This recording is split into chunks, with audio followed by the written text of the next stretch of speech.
So that's the Romanian Draco we're taking a look at today. It's a lot of fun, but something seems to be missing from it.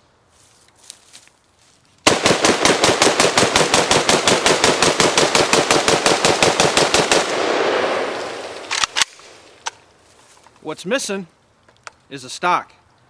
This is another Romanian Draco, 7.62 by 39 formerly pistol that's now a rifle. I've added this ACE side folding stock to it, like that easily deploys into a very rigid stock on this former pistol that's now an SBR. I'm going to take a closer look at this little rifle today. So this little Romanian pistol, AK-47, which is 7.62 by 39, is imported by Century Arms from Romania. This little handgun isn't subject to 922R regulations, meaning all the parts on this are military spec parts. It has a military spec trigger, bolt, gas piston, carrier, everything. Century Arms doesn't touch it other than just import it and put their name on the side. So to turn this into an SBR, there's a few things that you have to do. Not only do you have to pay your $200 tax, but you also have to change out some parts to make it US compliant. This is the SBR version. I just received the paperwork back on this little rifle this week. It has an ACE side folding stock, which I mentioned here. Here's the little hinge that you can see with the stock. The stock unfolds easily, folds to the side, does not lock in the folded position, but it has a cam and spring tension that keeps it folded, and then it easily deploys. You also notice that it has a US-made pistol grip on it, a US-made furniture set on it, a Tapco G2 trigger, and then this is a US-made muzzle device as well. So to make it 922R compliant, you have to add those various features to the rifle.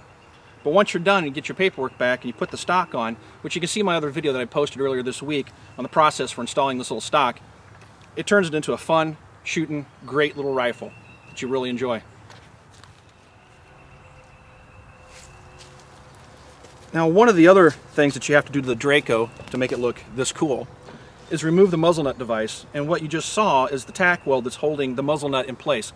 It's actually threaded underneath, so all you have to do is take a Dremel and a cutting wheel, cut that weld, unscrew it, and then you can put any muzzle device you like right on the end. It just screws right on.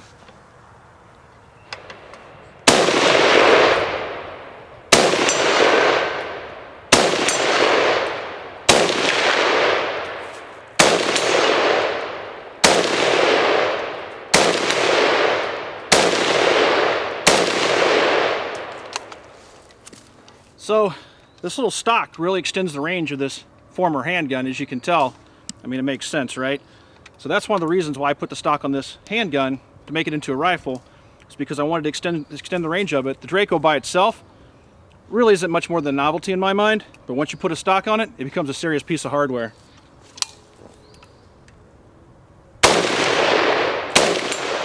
So on my left-hand side, I have a Polish underfolder. This is the Red Jacket Polish underfolder. And then here on my right-hand side is the Draco. As you can see, there's about a 4-inch length savings by going the SBR route using a Draco. Over the 16-inch barrel, this is about a 12-inch barrel, 11.5, 12-inch barrel. With the stocks extended,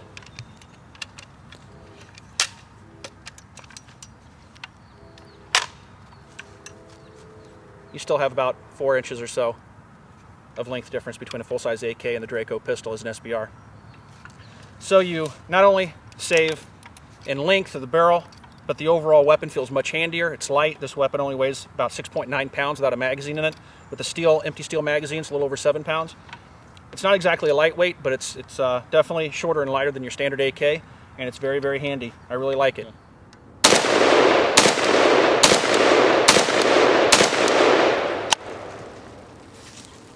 This little Tapco birdcage flash hider that I have on the Draco really suppresses the flash. If you look at the video of me shooting the standard Draco, not the SBR, at the beginning of this video, you'll notice there's a little bit of a fireball. This short little birdcage from Tapco really serves to tame that muzzle flash.